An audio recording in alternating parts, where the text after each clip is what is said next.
हे प्राणस्वरूप, दुखनाशक, सुख स्वरूप, श्रेष्ठ, तेजस्वी, पापनाशक, देवस्वरूप परमात्मा, हम आपको अपने अंतःकरण में धारण करते हैं। आप हमारी बुद्धि को सन्मार्ग की तरफ प्रेरित करें। सभी को नमस्ते, सभी का स्वागत है। श्रीमद् भगवत गीता के प्रणाम। श्रीमद् भगवत गीता के 10वें अध्याय में हम लोग जो है 3 श्लोक तक स्वाध्याय कर लिया था। 4थे और 5वें तक प्रणाम प्रारंभ करेंगे। उसी कड़ी में जो हम लोगों ने कल पढ़ रहे थे, उसी कड़ी में हम लोग आगे बढ़ते हैं। बहुत ही महत्वपूर्ण विषय है आज का भी। तो श्लोक हम लोगों ने पढ़ लिया था, फिर भी एक बार पढ़ लेते हैं। यो मामच जमनादिम च वेत्ति लोकमहेश्वरम असम्मूढ़ः स मार्तेषु सर्वपापैः प्रमुच्यते। अहिंसा समता तुष्टिस्तपो दानं यशो यशः भवन्ति भावा भूतानां मत्तः एव पृथक विधाः। तो कहते हैं कि 4थे और 5वें में कि बुद्धि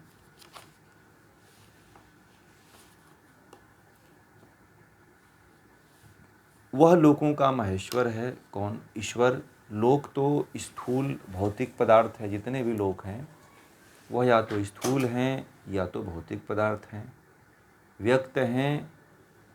इनका ही नहीं, यह सूक्ष्म, अभौतिक, भावात्मक, अव्यक्त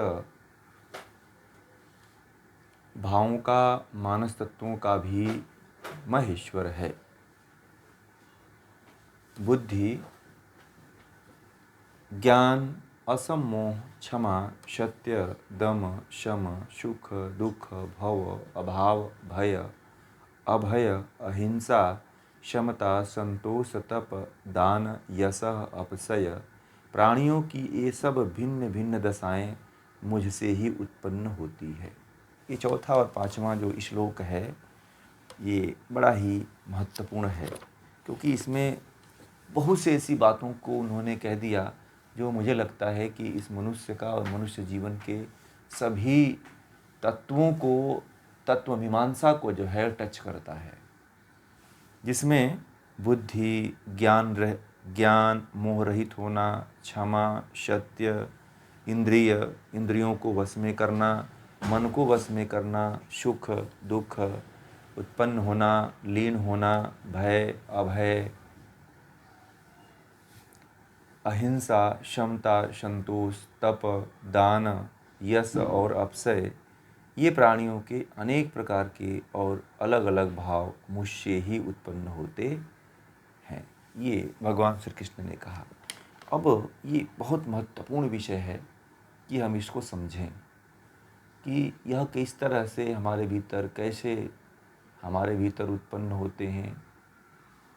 तो इसको हम लोगों को समझना अति आवश्यक है। जैसे उन्होंने कहा कि बुद्धि, प्रकृति से सबसे पहले बुद्धि उत्पन्न होती है। सांख्य में आप लोग बहुत अच्छी तरह से इसको जान चुके हैं।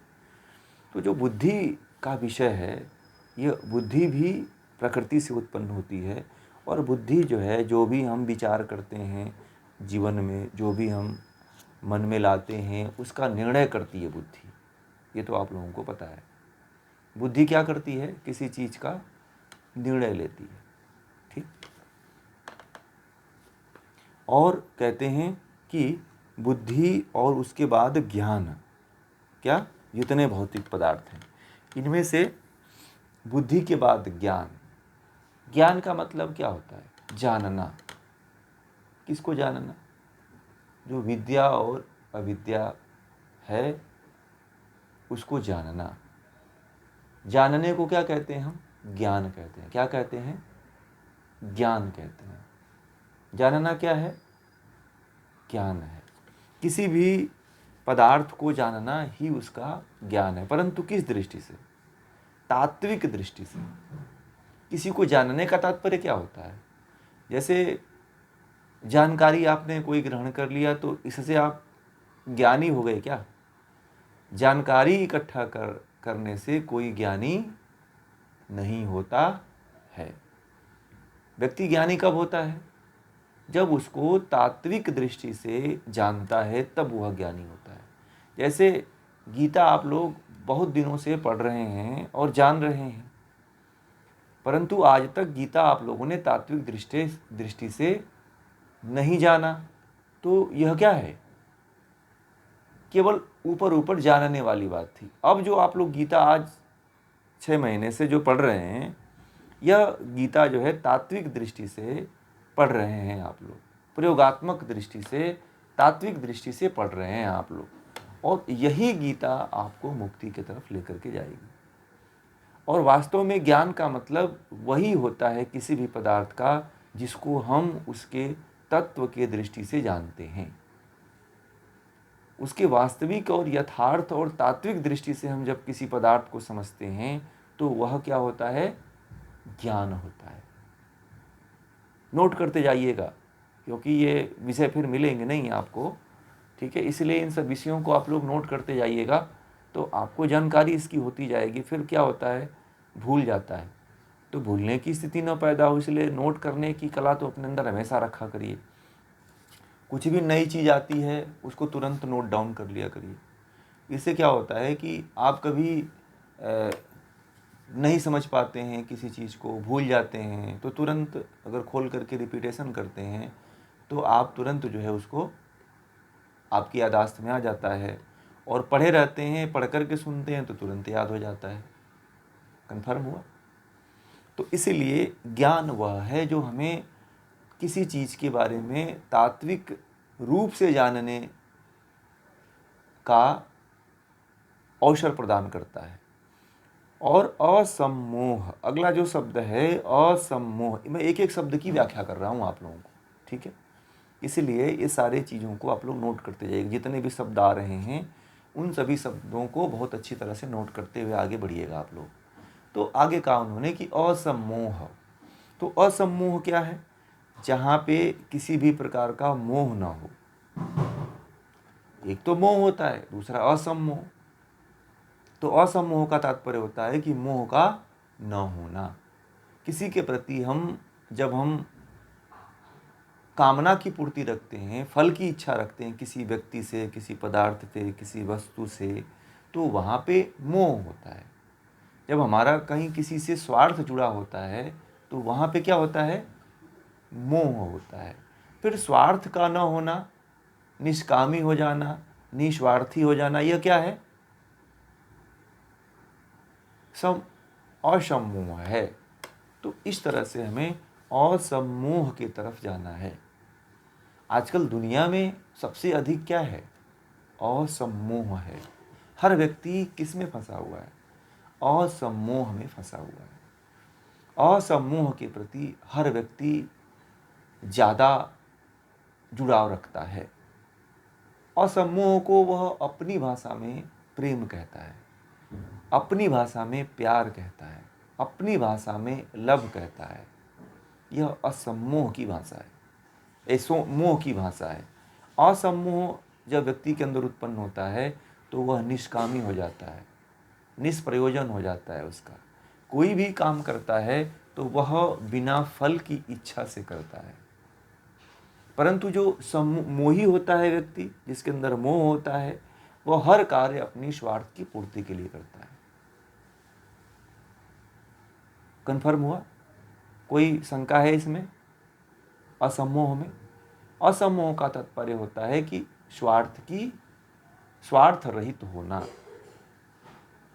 ठीक, निष्कामी होना, फल रहित होना, यह जो है असम्मोह है। आगे है क्षमा। क्षमा का तात्पर्य जो है धर्म के लक्षण में बताया था सहनशीलता। क्षमा का एक तात्पर्य होता है कि कोई त्रुटि करता है तो उसे हमें क्षमा कर देना चाहिए। परंतु ये भी देखना चाहिए कि क्या वह व्यक्ति से वास्तव में अनजाने में गलती हुई है। जब किसी भी व्यक्ति से अनजाने में गलती होती है तब उसे क्षमा करना चाहिए। जब किसी भी व्यक्ति को अनजाने में गलती नहीं होती, वह जान के गलती करता है, तो फिर उसको क्षमा नहीं करना चाहिए। दो भाव यहाँ पे ध्यान रखिएगा। आजकल लोग क्षमा को नहीं समझ पाए। हमारे देश में, हमारा देश आज गुलाम 2000 सालों तक क्यों रहा पता है? पृथ्वीराज चौहान ने सबसे बड़ी गलती किया था। ठीक है, पृथ्वीराज चौहान ने सबसे बड़ी गलती किया था। हमारे देश के जितने भी क्षत्रिय रहे, राज युद्ध लड़े, उन लोगों ने बहुत बड़ी बड़ी गलतियां, भूलें की है। उन्होंने क्या किया कि क्षमा उस व्यक्ति को कर दिया जो छल रखता हो। क्षमा उसको नहीं करना चाहिए जो छल रखता हो, उसको वहीं पे नेस्तनाबूद कर देना चाहिए। ठीक है, क्षमा वहाँ पे करना चाहिए जहाँ पे किसी से अनजाने में गलती हो जाती है, और कोई जान के गलती करता है तो उसको कभी छोड़ना नहीं चाहिए। ध्यान रखिएगा आज के बाद। क्षमा का तात्पर्य समझ में आ गया? क्षमा का मतलब ये नहीं है कि आपको कोई एक डंडे से मार रहा है फिर आप उसे क्षमा कर रहे हो। आप क्षमा कर दे रहे हो कि मैं धार्मिक हूँ और आपको आपके कुटिया को जला रहा है, तो आपको छोड़ना चाहिए क्या? वहाँ पे उसे क्षमा नहीं करना चाहिए। क्या करना चाहिए? इसका मतलब वो दुष्ट है, और दुष्ट को सठे साठ्यम समाचरेत। हमारे शास्त्रों ने कहा है कि जैसे को वैसा ही व्यवहार करो।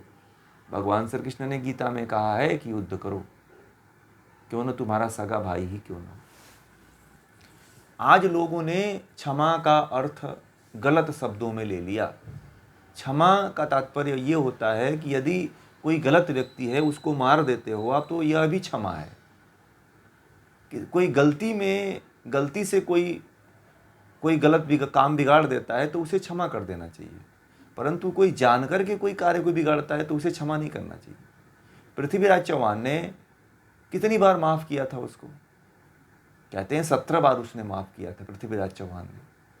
और इसीलिए पृथ्वीराज चौहान को अंत में क्या करता है? नष्ट कर देता है, अंधा करके मारता है। तो इसलिए जो है, जो जानकर के बार बार गलती कर रहा है उसको तो एक ही बार में समाप्त करो आप, आगे फिर आपके लिए बाधा न बने। क्षमा वह है जो अनजाने में होता है। आज इसका तात्पर्य समझ में आया आप लोगों को? क्षमा, कोई अगर मान लीजिए कि कोई इस तरह से गलती करे तो 1-2 बार क्षमा करो, उसके बाद क्षमा मत करो आप, उसके बाद तो एक्शन लो आप। समझ में आ गया? इस बात को आप लोग नोट करिए, बहुत महत्वपूर्ण विषय है, क्योंकि इसी में लोग फंसे हुए हैं। और यहीं पे लोग जो है अपने आप को किसी दूसरे के हवाले कर देते हैं मरने के लिए। गीता कहती है, हमारे देश के जो ऋषि मुनि हुआ करते थे ऐसे थे कि अगर कोई राक्षस है बार बार मना करने पे नहीं मानता है तो राम जैसे योद्धा को बुला करके उसको मरवाते थे। विश्वामित्र ने अपने यज्ञ को पूरा करने के लिए क्या किया? राम को बुलाया और लक्ष्मण को बुलाया कि तुम इसकी सुरक्षा करो, मैं यज्ञ करूंगा। तो जहाँ पे धर्म का कार्य हो, जी हाँ यही है ना, तो जहाँ पे धर्म का कार्य हो रहा हो वहाँ पे किसी को मारना अधर्म नहीं है। वो क्या है? धर्म की श्रेणी में आता है। तो क्षमा उसको करना चाहिए जो अनजाने में कर दे, और यह उसको स्वीकार करे कि मैंने अनजाने में गलती किया है। परंतु कोई छल से आपसे क्षमा मांग रहा है तो उसके प्रति सजग हो जाना और उसको आप कभी माफ़ मत करना। यह धर्म नहीं है। फिर आप अपने लिए क्या कर रहे हो? मौत का कुआं खोद रहे हो। ठीक, क्षमा का बहुत लोग जो है अर्थ नहीं समझ पाए, क्षमा का बहुत लोग जो है तात्पर्य नहीं समझ पाए, और क्षमा को जो है इधर उधर उसका अर्थ का अनर्थ समझ करके देश को, स्वयं तो गुलाम हुए ही, स्वयं तो मारे ही गए, उनके साथ जो इतनी बड़ी प्रजा थी, इतना बड़ा देश था, वह भी गुलाम हो गया। समझ में आ गई बात? एक त्रुटि के कारण क्षमा जैसे शब्द को लेकर के यदि इसका सही तात्पर्य लोगों को नहीं पता है तो पता है कितनी पीढ़ियों को और कितने लोगों को इसका कष्ट भोगना पड़ता है। पृथ्वीराज चौहान के इस एक गलती के कारण आज हम लोग कितने साल तक गुलाम रहे, कितने सदी बीत जाती हैं मुक्त होने के लिए, है कि नहीं है? बताइए आप लोग। तो व्यक्ति को इसीलिए यथार्थ ज्ञान, सही ज्ञान होना जरूरी है। जिसको सही ज्ञान नहीं है फिर यही से ही गलती करेगा, वो भी ऐसे ही बड़ी बड़ी गलतियां करेगा वो।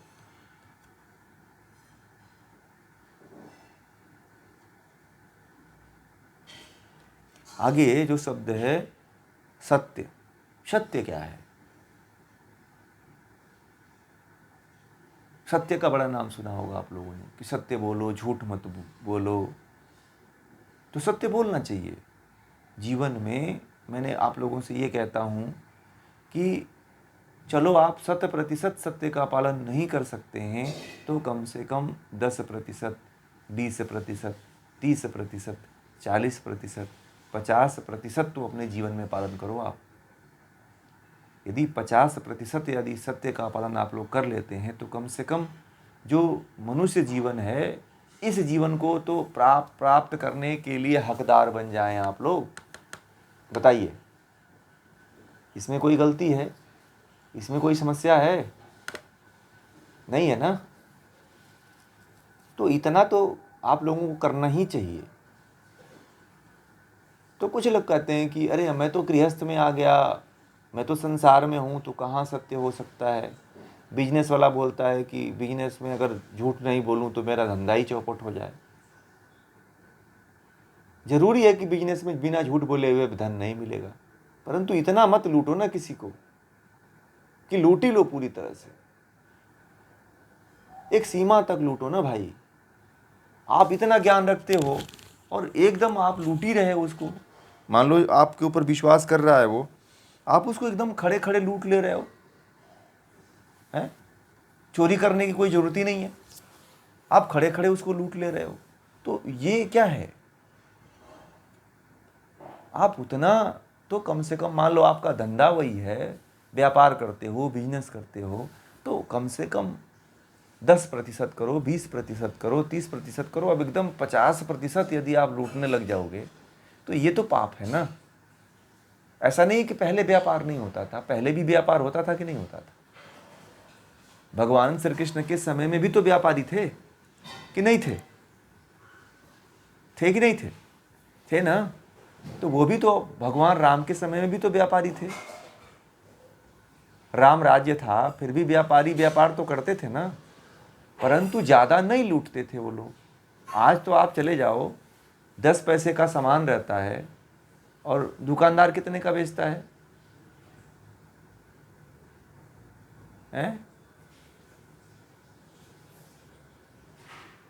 लिमिटेड नहीं रहता। बताइए, अनलिमिटेड बता रहे हैं ये लाभ होता है। 10 पैसे का लागत मूल्य है और अनलिमिटेड कमाता है वो, तो इसको आप क्या कहोगे?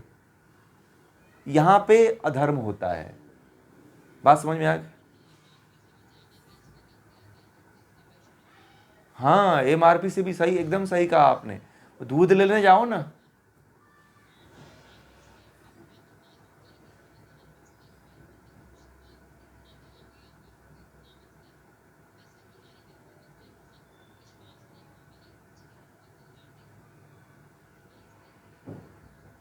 बताइए।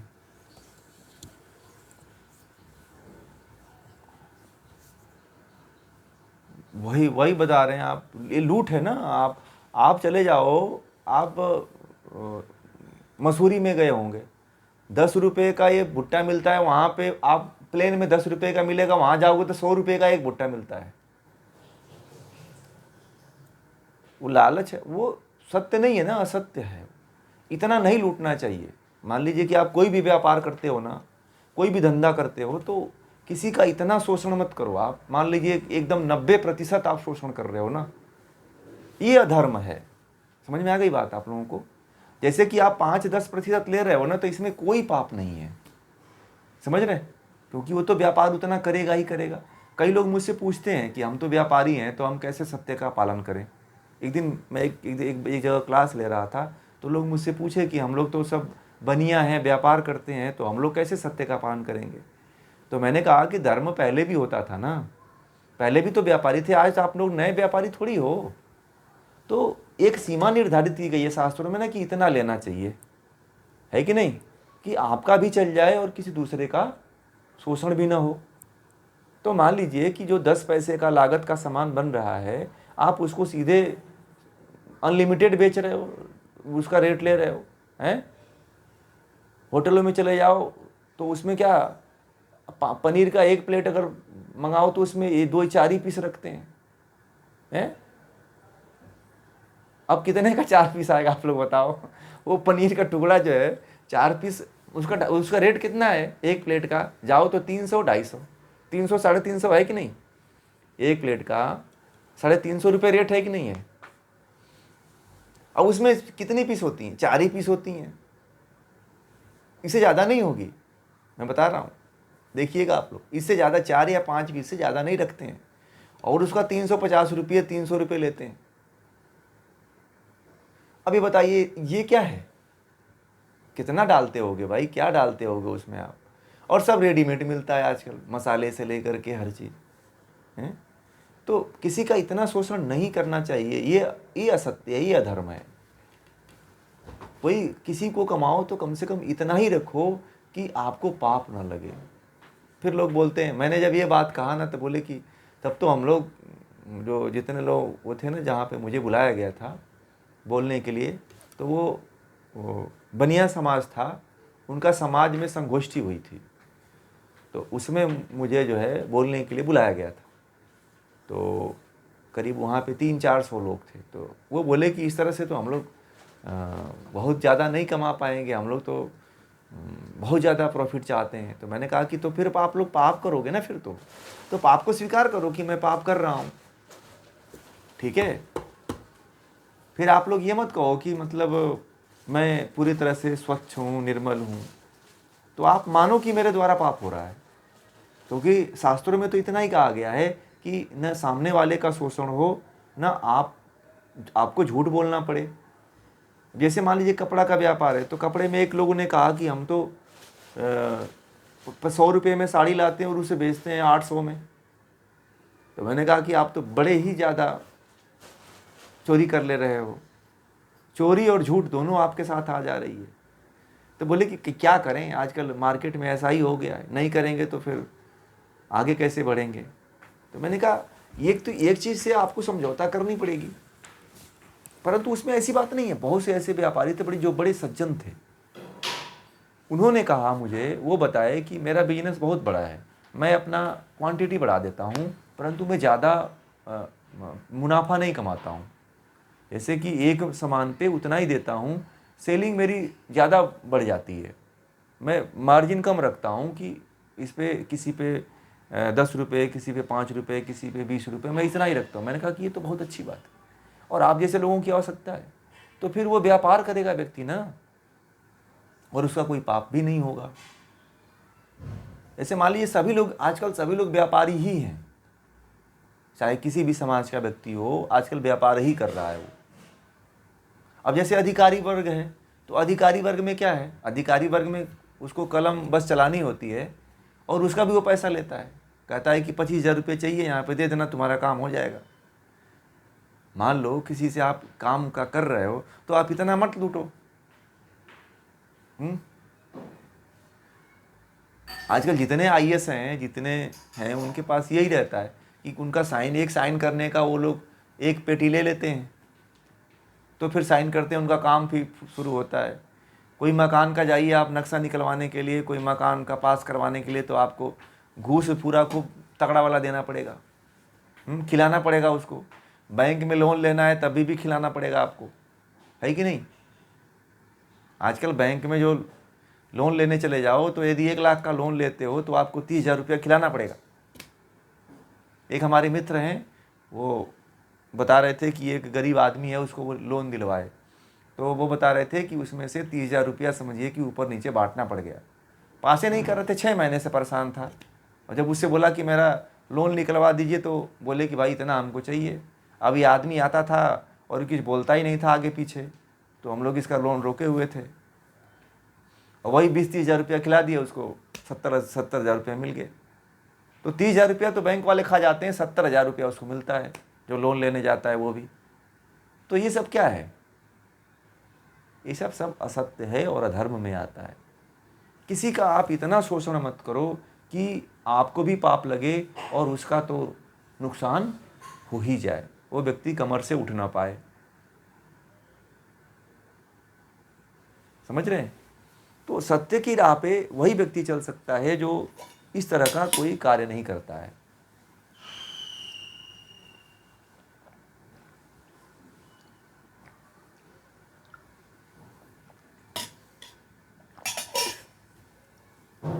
जो व्यापार करते हैं ना, इस संशय में बहुत अच्छे अच्छे व्यापारी हैं जो इस संशय में, ये प्रश्न बहुत आता है मेरे पास करीब, ये इस तरह, ये जो मैं आपको बात बताया वो, यह प्रश्न बहुत आता है कि हम कैसे हम लोग व्यापारी हैं और हम लोगों को झूठ बोलना पड़ता है। मैंने कहा कि ठीक है, आपका व्यापार है, आपको झूठ बोलना पड़ता है, तो आप उतना ही लो कि जिससे आपको भी लाभ हो जाए और सामने वाले को भी ना लगे कि मैं पूरी तरह से ठग गया। कबीरदास जी कहते हैं ना कि आप ठगे सुख होत है और ठगे दुख होए। तो आप खुद ठग जाओ, ठीक है, तो वो सुख होगा, परंतु दूसरे को मत ठगो। ठीक है। अब जैसे इन्होंने कहा कि मंदिरों में गई थी तो दुगने रेट पे सामान इनको खरीदना पड़ा। ट्रेन में चले जाओ तो पानी का बोतल 10 रुपए में मिलता है तो उसे सीधे 40 का बेचते हैं सब। स्टेशन पे जाओ तो 15 रुपए में काम हो जाता है, 20 रुपए में काम हो जाता है। ट्रेन में जाओ तो 20 रुपए 30 रुपए अधिक लेते हैं सब।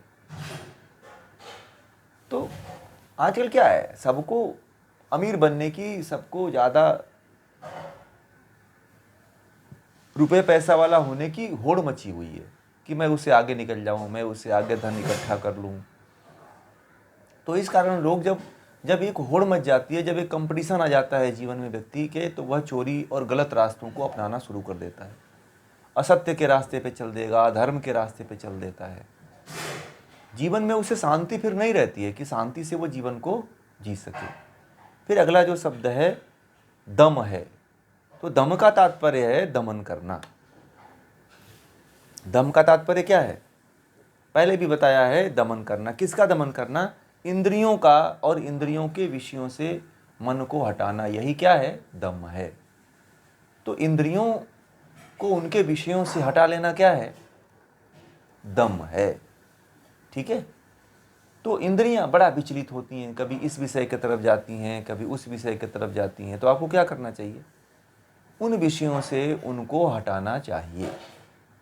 बहुत लोग वो हटाने की चेष्टा ही नहीं करते हैं। बहुत लोगों को पता ही नहीं है कि हमें दमन करना है। बहुत लोग कहते हैं दमन नहीं करना चाहिए। कई गुरु तो ऐसे हैं जो ये समझाते हैं कि किसी चीज़ का दमन मत करो। मैं बताऊं, मैं कई ऐसे गुरुओं को मैं देखा हूं, वो कहते हैं कि किसी भी चीज़ का दमन मत करो, जो आए सबका भोग करो। मैं सही बता रहा हूं आप लोगों को। कई ऐसे धर्म हैं जो ये कहते हैं कि जो तुम्हारी इंद्रियां भोग करने की इच्छा करती हैं उसको भोगो, दमन मत करो। यदि आपने इंद्रियों का दमन नहीं किया तो आप कभी भी आध्यात्म के क्षेत्र में आगे नहीं बढ़ सकते, क्योंकि सभी ऋषियों ने यही कहा है कि इंद्रियों का दमन करो। महर्षि पतंजलि ने कहा है कि चित्त वृत्ति निरोध। निरोध मतलब रोको। यहां तक जितने भी दर्शन है, सभी दर्शनों ने कहा है कि इंद्रियों पे लगाम लगाओ। सभी धर्म शास्त्रों में ये कहा गया है कि इंद्रियों पे लगाम लगाओ, दमन करो उसका। तो लोग दमन करते नहीं है, रोकते हैं ही नहीं है, रोकने के लिए खड़े ही नहीं होते हैं। ठीक है। तो दमन करने की कोशिश करें इंद्रियों को। जब तक आप दमन नहीं करेंगे, रोकेंगे नहीं उनके विषयों से, तब तक आप आध्यात्म के क्षेत्र में आगे नहीं बढ़ पाएंगे, या आप लोग जान लीजिएगा। दूसरा जो है शम।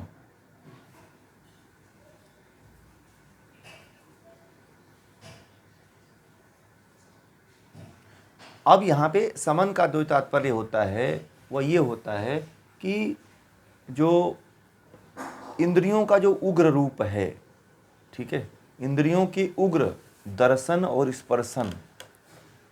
तो मान लीजिए किसी को आपने देखा, दर्शन कर लिया तो उसे एकदम पाने की इच्छा हो जाती है। किसी को आपने स्पर्श कर लिया तो आपके भीतर की जो कामना है वो एकदम उत्तेजित हो जाती है। तो इस तरह की यदि आपके भीतर इंद्रियों का उग्र वेग आ जाता है तो उसको रोकना यही सम है, ठीक है। अगर मान लीजिए कि आपके अंदर काम प्रवृत्ति एकदम तीव्र हो जाती है तो कुछ लोग कहते हैं कि उसको नहीं रोकना चाहिए, उसको भी रोकने को समन कहते हैं। उसको क्या कहते हैं? इंद्रियों के तीव्र वेग को रोकना समन कहलाता है। समझ में आ गई बात? अब जैसे मान लीजिए कि आपको खूब तेज भूख लगी हुई है और आपने ठेले पे जो है पिज्ज़ा बर्गर देख लिया आप लोग ने। अब आप एकदम पिज्ज़ा बर्गर आपको खाना ही है, आपने अपने जीभ पे कंट्रोल ही नहीं किया, जा कर के एकदम जो है खा लिया, तो ये समन नहीं है। खूब तेज भूख लगी है, पानी पूरी बिक रहा है और आपने देख करके जीभ को रोक लिया, नहीं खाया, तो ये क्या है? यह समन है। खूब तेज भूख लगी हुई है आपको और वहाँ पे केवल खाने के लिए समोसा कचौरी है, पाव भाजी है, और आपको टेस्ट खूब अच्छा आ रहा है परंतु आपने उसको नहीं खाया, तो इसको क्या कहते हैं? समन कहते हैं। क्या कहते हैं? समन।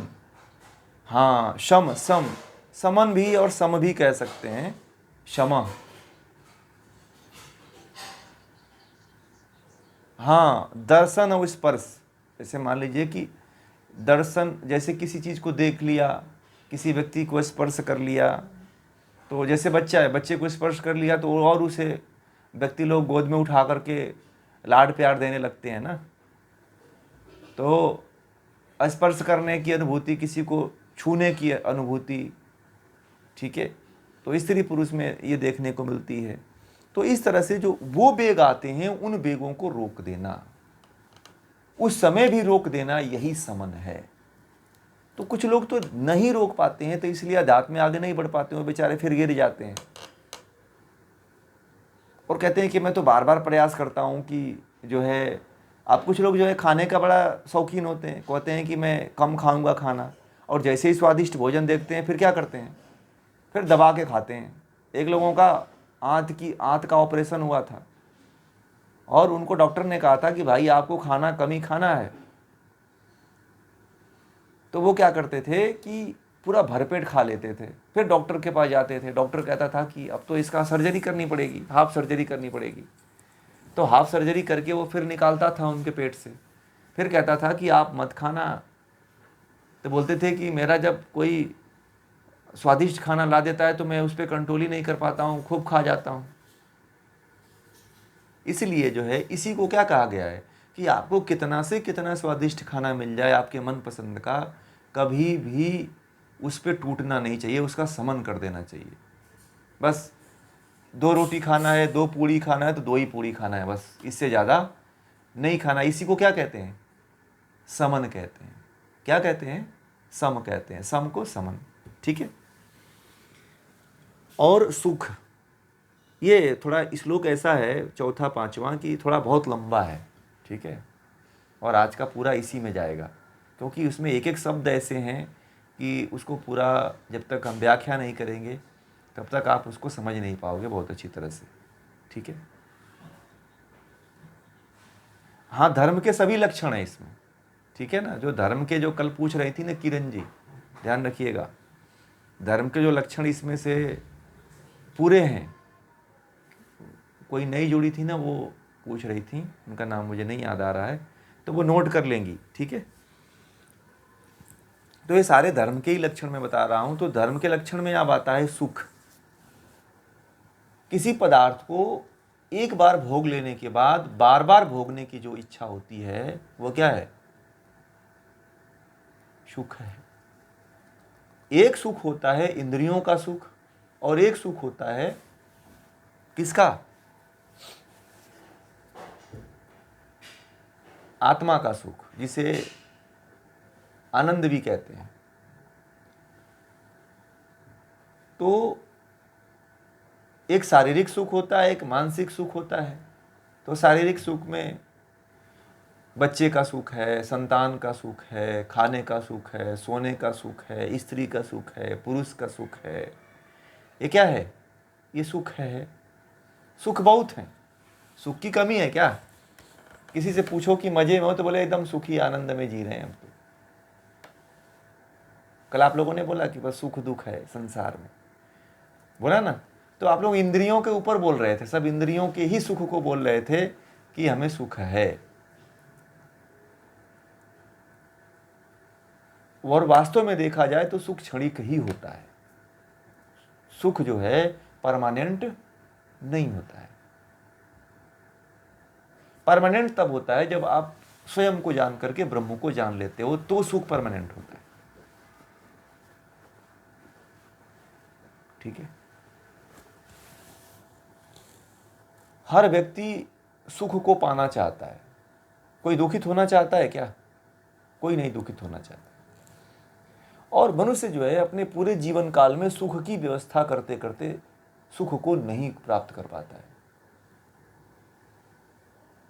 हर व्यक्ति ये चाहता है कि मैं ये कर लूं कि मुझे सुख मिले, मैं ये बना लूं कि मुझे सुख मिले, मैं ये व्यवस्था खड़ी कर लूं कि मुझे सुख मिले। पहले पैदल चलते थे तो साइकिल ले लिए कि सुख मिलेगा। साइकिल आ गई तो फिर स्कूटी ले लिए कि नहीं, साइकिल से ज़्यादा समय लगता है और इसमें मज़ा नहीं आता है, अपना बल लगाना पड़ता है, तो स्कूटी ले लेते हैं। फिर उसको हटाए तो फिर 4 व्हीलर ले लिए।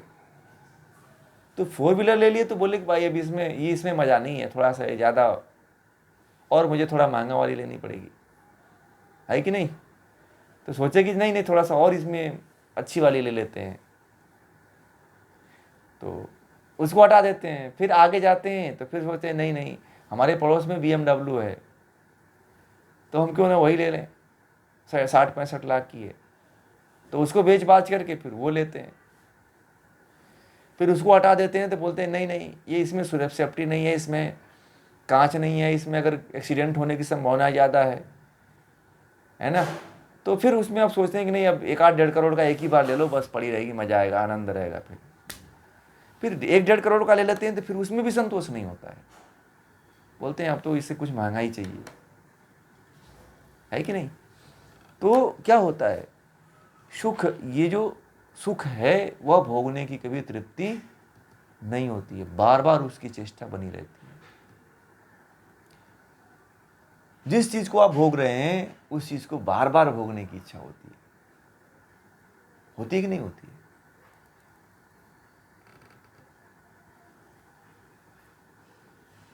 और अब आता है दुख। दुख क्या है?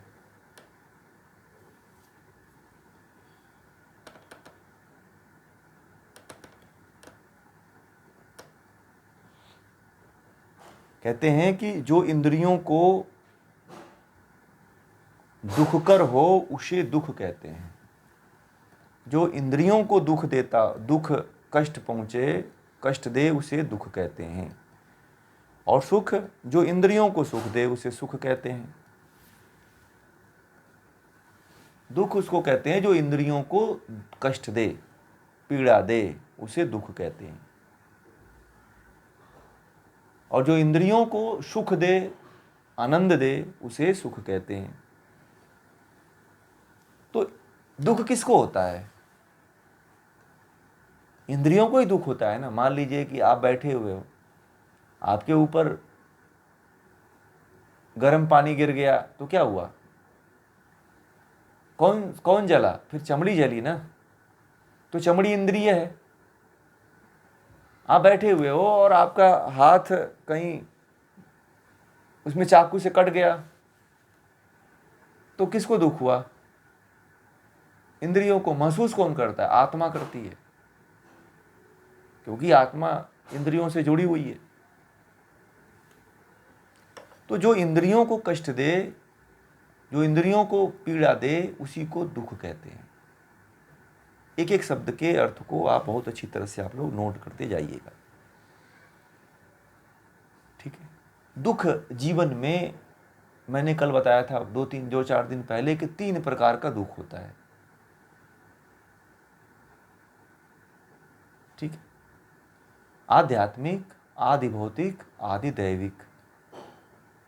आध्यात्मिक दुख को मैंने कहा था कि शारीरिक और मानसिक होता है, ठीक है, जो वात पित्त कफ के बिगड़ने से होता है, शारीरिक दुख होता है। और मानसिक दुख तो पता ही आपको, ज़्यादा तनाव लेते हो, ये आध्यात्मिक हो गया। आदि दैविक और आदि भौतिक, इस तरह से 3 तरह के दुख होते हैं, ये बताया है मैंने, ठीक है। इसलिए मैं ज़्यादा इसके पीछे नहीं जाऊँ क्योंकि इसमें बहुत व्याख्या करने के लिए भी है। फिर जो है अगला है भव, दुख के बाद भव। भव जो है, भव मतलब होता है किसी का अस्तित्व जो पैदा होने पर प्रकट होता है, किसी का वह अस्तित्व जो उसके पैदा होने पर प्रकट होता है, उसे भव कहते हैं। किसी का वह अस्तित्व जो पैदा होने पर प्रकट होता है। जैसे मान लीजिए कि आप कोई फलाना है, कोई मान लीजिए कि राम नाम का कोई लड़का है, वह गर्भ में था तो उसके माँ बाप ने नाम रख दिया राम है, ये मेरा राम पैदा होगा। जब वह प्रकट जब पैदा हुआ तो उसका जो रूप रंग था जो प्रकट हुआ सामने, तो वही क्या है, भव है। राम का जो रूप प्रकट हुआ, सांवला, काला, गोरा, 2 हाथ पे 2 हाथ 2 पैर 2 कान 2 नाक, वह उसका क्या था, वह भव है। यानी कि पैदा होने के बाद जो उसका अस्तित्व होता है वही प्रकट होता है, वही जो है भव है। तो अस्तित्व में बहुत कुछ आ जाता है, उसका जीवन आ जाता है, उसका चरित्र आ जाता है, उसका संस्कार आ जाता है, ठीक है ना। अब बड़े होकर के, छोटे होने पर आप पता नहीं चलता है, परंतु जैसे जैसे बड़े होने लगते हो आपकी प्रवृत्ति का पता चलने लगता है कि यह किस प्रवृत्ति का बच्चा है। जब छोटा बच्चा रहता है तो माँ बाप को पता चलता है क्या कि मेरा बच्चा किस प्रवृत्ति का है, बताइए, नहीं पता चलता है ना। ये कब पता चलता है, जब बच्चा धीरे धीरे प्रकट होने लगता है, बड़ा होने लगता है, तब आपको प्रकट होता है कि मेरा बच्चा और मेरी बच्ची तो इस तरह इस क्षेत्र में जाना चाहते हैं। उसके अस्तित्व का प्रकट बड़े होने पे ही होता है ना, कि उसकी रुचि क्या है, उसका संस्कार क्या है, वो किस में इंटरेस्ट रखता है, किधर जाना चाहता है। आप देखिएगा हर बच्चे की प्रवृत्ति, हर बच्चे की रुचि अलग अलग होती है, होती कि नहीं होती है। और ये भी बता दूं, जिनके माता पिता आध्यात्मिक होते हैं उन्हीं की आध्यात्मिक संतानें जन्म भी लेती हैं, ये भी ध्यान रखना। जिनके माता पिता आध्यात्मिक नहीं होती हैं उनके आध्यात्मिक संतानें नहीं जन्म लेती हैं, क्योंकि आध्यात्मिक संतानों का उद्देश्य कुछ अलग होता है, इसलिए परमात्मा जो है उनके यहाँ आध्यात्मिक संतानें नहीं देता है। ये बात को समझ जाइएगा कि मेरा बच्चा राम की तरह क्यों नहीं हुआ, तो आप राम की तरह, आप आध्यात्मिक हो ही नहीं तो राम आपके यहाँ क्यों पैदा होंगे। एक महिला ने मुझे बोला एक दिन आकर के कि मैं राम की तरह संतान पैदा करना चाहता हूँ। मैंने कहा कि उससे पहले आप राम बनो, उससे पहले अपने अंदर योग्यता पैदा करो, कौशल्या जैसी योग्यता पैदा करो। आप ज्ञानी बनो ना, आप आध्यात्मिक बनो, राम आपके घर जरूर पैदा होंगे। आप देखना जिस तरह से आपका संस्कार और जिस तरह से आपका व्यवहार रहता है, आपकी संतान सेम वैसे ही निकलती है। कल्पना की आप लोगों ने, जिस तरह से माँ बाप का व्यवहार और चरित्र होता है उसी तरह से उनके यहाँ संतानें भी उत्पन्न होती हैं। पिता के चरित्र में, माता के चरित्र में संतानें उसी अनुकूल परमात्मा जोड़ ही देता है। उन आत्माओं को जिस अनुकूल माँ बाप होते हैं उन्हीं आत्माओं को उसमें डाल देता है परमात्मा। यदि आप आध्यात्मिक प्रवृत्ति रखते हो तो आध्यात्मिक जो आत्माएं हैं उनको जोड़ देता है परमात्मा आपसे। मैंने कहा कि पहले आप आध्यात्मिक बन जाओ, देखना आपके यहाँ राम जन्म जरूर ले लेंगे। वो बोले ये कैसे होगा? मैंने कहा कि आपको फिर ज्ञान अर्जित करना पड़ेगा, आध्यात्म की तरफ उतरना पड़ेगा। कुछ महिलाओं ने कहा कि हमारा तो समय ही चला गया, अब हम लोग तो दूसरे पन में चले आए, चौथे पन में चले आए, तो हम तो राम पैदा कर ही नहीं सकते। मैंने कहा कि कर सकते हो, संस्कार आज से बनाओ, अगले जन्म में पैदा कर सकते हो। कोई जरूरी थोड़ी है कि आपका ये लास्ट जन्म होगा और इसी जन्म में आप मुक्त हो जाओगे, ऐसा तो है नहीं। अगला जन्म भी तो होगा। यदि आप आध्यात्मिक किसी जन्म से बने हुए हैं तो अगला जन्म तो आपका बहुत अच्छा होने वाला है। आपके हाथ में बस यही है, बाकी और कुछ नहीं। बहुत लोगों को ये पता ही नहीं कि हमारे हाथ में बहुत कुछ है। उनको लगता है कि सब भगवान करेगा, ईश्वर करेगा। नहीं, ईश्वर तो क्या करता है, ईश्वर का काम केवल यही है कि जो आप कर्म कर रहे हैं ना, उसी को जोड़ करके हिसाब करके आपको दे देता है कि लो बस आपने इतना ही किया है। बात समझ में आ गई? कुछ लोग कहते हैं कि परमात्मा पे छोड़ देते। परमात्मा आपको इंद्रियां दे करके, बुद्धि दे करके, मन दे करके आपको छोड़ दिया है। ठीक है, अब आपके अंदर इतना क्षमता तो है ही है, इतना विवेक तो आ ही गया है कि क्या सही है क्या गलत है। आप बताओ, इसमें से कितने लोग नहीं जानते हैं कि क्या सही है क्या गलत है? सबको पता है कि नहीं पता है? जब सबको पता है तो परमात्मा फिर आपके साथ पूरा न्याय करता है।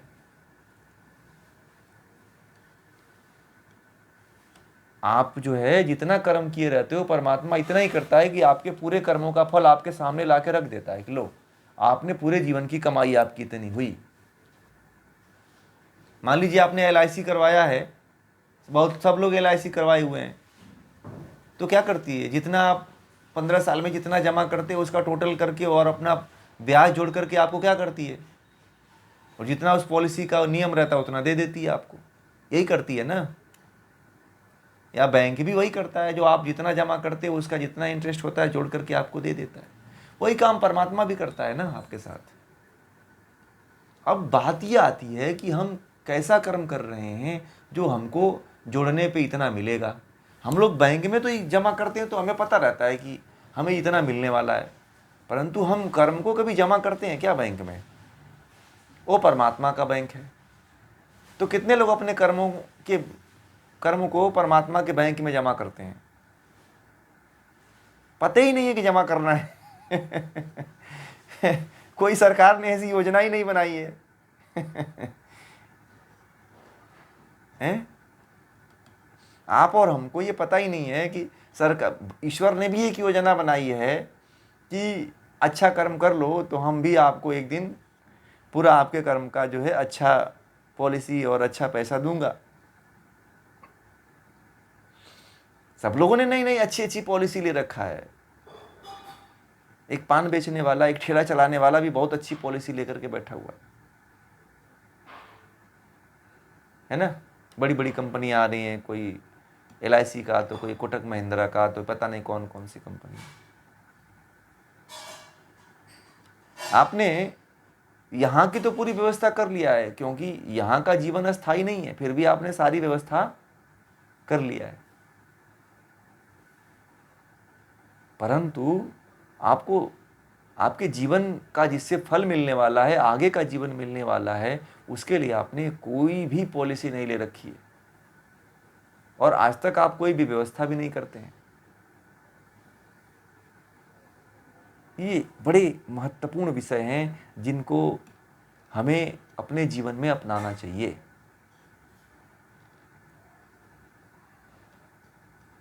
अगला जो विषय है, अब जानते हैं एक एक विषय इतना महत्वपूर्ण है और इतना बड़ा बड़ा है कि उस पर मैं बहुत शॉर्ट करके बोल रहा हूँ। नहीं तो एक एक शब्द मुझे मिले तो एक एक दिन पे बात की जा सकती है इसमें। मुझे बस एक शब्द चाहिए, मुझे बोलने के लिए बस एक शब्द चाहिए। और एक शब्द ही मेरे लिए काफ़ी है एक दिन के लिए, फिर भी मैं चाहता हूँ कि इसको ज़्यादा लंबा ना खींचूँ, ठीक है। और एक शब्द पे बोलने के लिए बहुत कुछ है, जिसमें बहुत ज्ञान भरा हुआ है, परंतु ये मुझे इस पे ज़्यादा समय ना दे करके मैं इसको आगे बढ़ाना चाहता हूँ। नहीं तो ये जितने 10, 15, 20 यहाँ पे जो शब्द आपको दिखाई दे रहे हैं उतने दिन के हैं ये। फिर जो है अगला जो शब्द है अभाव। किसी का न होना, किसी का न होना, इसे ही अभाव कहते हैं। नोट कर लीजिएगा, ये सब जो परिभाषाएं आपको बता रहे हैं ना, ये कहीं मिलेगी नहीं, इसलिए नोट करते जाइएगा।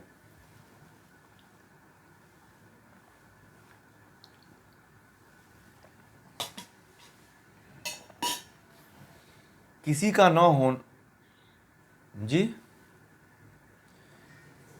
अभाव का तात्पर्य है किसी का न होना ही अभाव है।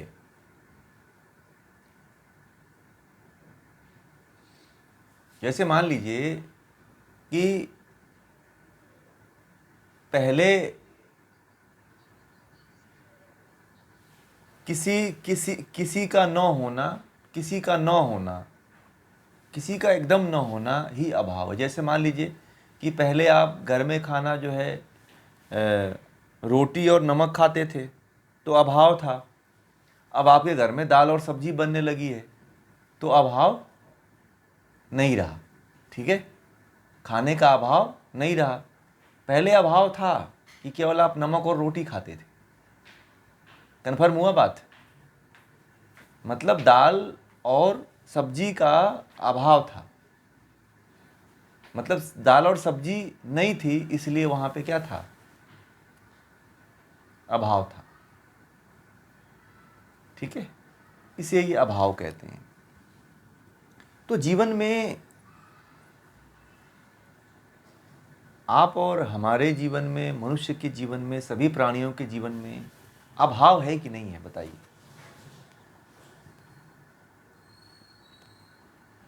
सब कुछ प्राप्त होने के बाद हम कुछ और पाना चाहते हैं कि नहीं चाहते? हम लोगों के पास भगवान ने सब कुछ दिया है, फिर भी हम देख रहे हैं कि हम जो है अंबानी जैसे नहीं हैं, अडानी जैसे नहीं बन पाए। अभी हमको वहां पहुंचना है, इसलिए मेहनत कर रहे हैं, है ना।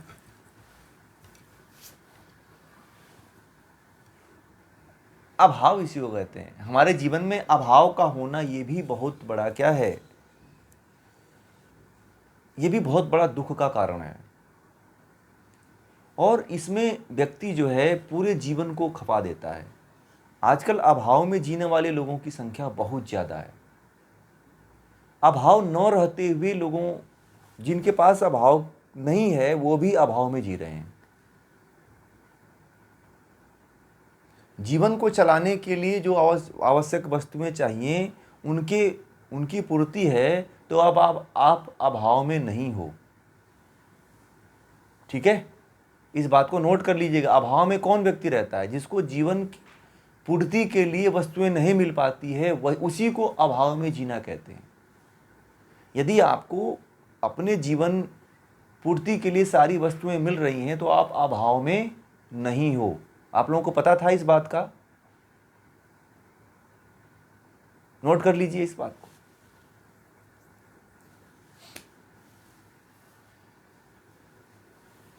एक बार जो है मैं बता देता हूं।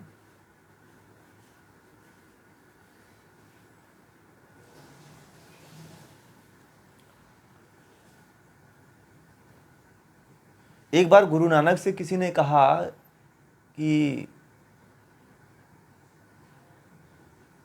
आपके पास इतना आप रुपए पैसे खेत हैं, आपके पिता इतने ऐसे हैं वैसे हैं, फिर आपको अभाव महसूस नहीं होता है? तो गुरु नानक ने कहा कि जो जितना मुझे जीवन जीने के लिए चाहिए उतना मेरे पास है, फिर अभाव किस चीज़ का? इसलिए मुझे दुख नहीं होता है। वे कल गुरु नानक जयंती थी, इसलिए मैंने बता दिया, याद आ गया उनकी बातें, गुरु नानक की। बड़े अद्भुत संत थे गुरु नानक, अपने पास कुछ रखते नहीं थे। उनके माँ बाप उनको खाने के लिए देते थे ना, तो उसमें से बांट आते थे। कहते थे कि इतना तो मैं खा लूंगा, अब इससे एक्स्ट्रा बचा हुआ तो दे दो ना, बांट बांट के आओ। अद्भुत संत थे वो। जीवन में जितना जीने के लिए चाहिए वह वस्तु यदि आपके पास है तो आप अभाव में नहीं हो।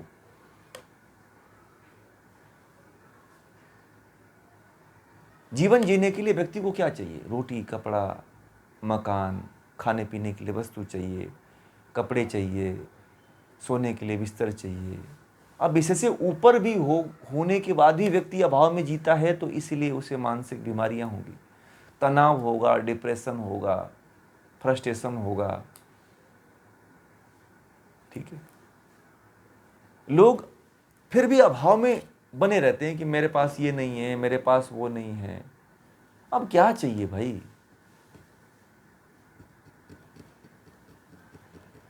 एक संत होता है जो आध्यात्म के मार्ग पे चलने वाला होता है, वह इससे ज्यादा कुछ रखता ही नहीं है। एक सन्यासी को देखिएगा, वह उसके पास करोड़ों की संपत्ति होती है, परंतु वो अपना जीवन जो है जितना उसे चाहिए अपने जीवन में उतना ही वस्तु रखता है। जीवन को चलाने के जितने साधन हैं उसमें संतुष्ट रहना ही क्या है?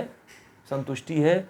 और व्यक्ति अपने जीवन की वस्तुओं के अलावा यदि इकट्ठा करता है तो फिर समझिए वह क्या है? भाव में नहीं है। अभाव से यानी कि उसको समस्याएं आएंगी, बीमारियां होंगी, रोग होंगे, पीड़ाएं होंगी, कष्ट होगा। फिर भय बहुत महत्वपूर्ण विषय है।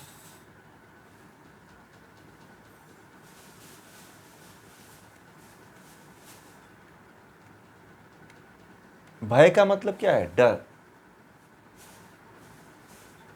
भय लगा रहता है ना कि मेरा धन खत्म हो जाएगा। भय का भय ही है, भय तो सब लोग जानते ही हो, है ना?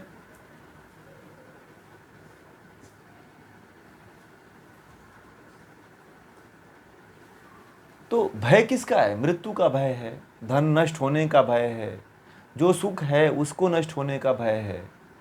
तो जीवन में यदि भय आपके बना हुआ है तो फिर आप भी आध्यात्म की तरफ नहीं जा सकते। भय से मुक्त कौन होता है? आवश्यकता से यदि आपने अधिक वस्तुएं इकट्ठा कर लिया है तो भी आपको भय बना रहता है। बना रहता है कि नहीं बना रहता है?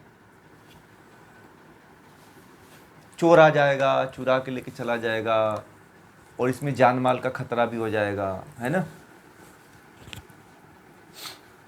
आप रास्ते में चलते हो तो भी डरते हो कि कहीं मृत्यु ना हो जाए। डरते हैं कि नहीं डरते हैं? आप घर से निकलते हैं गाड़ी चलाने तो कहीं एक्सीडेंट ना हो जाए। गाड़ी खड़ा करते हो तो ये सोचते हो कि कहीं चोरी ना हो जाए। भय हमेशा हर जगह आपको व्याप्त है।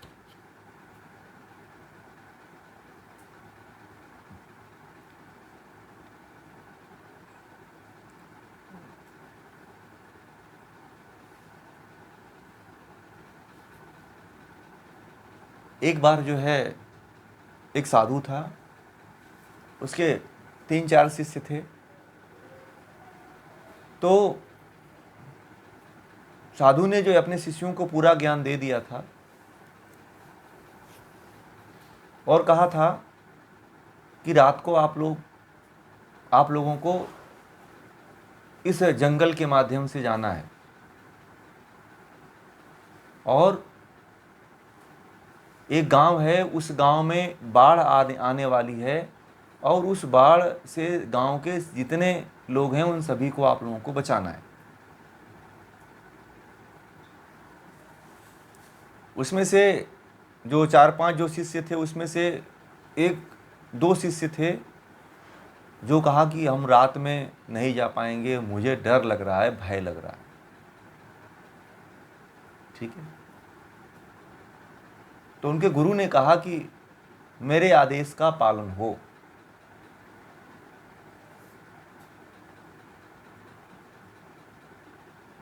तो उनके जो और अन्य शिष्य थे बोले कि भाई कि ऐसा है कि गुरुजी ने हमें आदेश दिया है तो जाना ही पड़ेगा, अब चाहे उसमें भय लगे चाहे कुछ भी हो।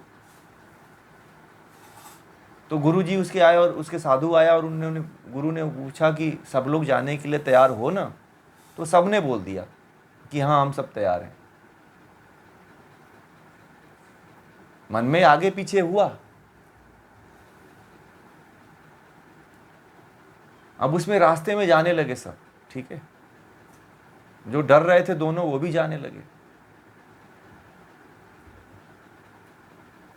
रास्ते में जाते जाते जाते जाते उन्हें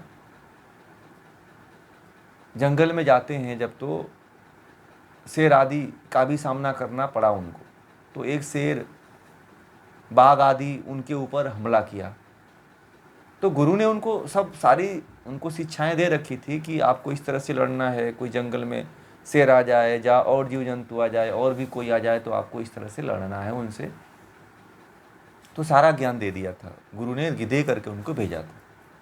परंतु जितने जो उसमें से शिष्य थे सभी शिष्यों ने, और जितने 3 शिष्य थे जो बड़े निडर थे, उन्होंने लड़ करके आगे बढ़ गए।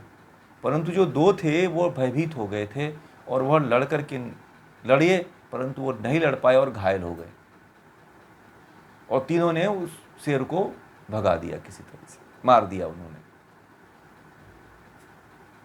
और ये दोनों घायल हो गए। तो ये ऐसा कहा कि अब उनको घायल अवस्था में छोड़ करके तीनों आगे बढ़ गए, और जो है उस गांव में, छोटा सा गांव था, 20-25 लोग थे, उन 20-25 लोगों को उन्होंने बचा लिया और बाढ़ आदि आने से पहले ही उनको बचा करके सुरक्षित स्थानों पे लेकर के चले आए जो गांव वाले थे। जब सुबह हुई तो पूरा उनका गांव जलमग्न हो चुका था, जिस गांव से उन लोगों को बचा करके लेकर आए। सब पहुंचे, ये अपने उनके सारे शिष्य गुरु के पास पहुंचे, साधु के पास। तो ये घायल अवस्था में सब थे। तो सारी दास्तां बताए तो उनके गुरु ने कहा कि जिस व्यक्ति के अंदर जीवन में भय आ गया, वह व्यक्ति के अंदर बल रहते हुए भी हार जाता है। हमारी और आपकी स्थिति ऐसी है। हमारे पास सब कुछ होते हुए यदि भय नामक विचार आ गया आपके भीतर, तो आप युद्ध नहीं कर पाओगे, हार जाओगे। इसीलिए किसी भी चीज में भय मत करो। कहीं जाना है तो जाओ, आप फिर निडर होके जाओ, भय मत करो कि कुछ हो जाएगा, कुछ ऐसा हो जाएगा, कुछ वैसा हो जाएगा। पहले ही सोच लेते हैं आप लोग कि अरे मैं नहीं जाऊंगा, मेरे साथ ये घटित हो जाएगी, वैसा घटित हो जाएगा, इस तरह से हो जाएगा। ठीक है, तो इस तरह से जो है व्यक्ति को जो है कभी भी भय आदि नहीं करना चाहिए। ठीक, अब जो है ना ये श्लोक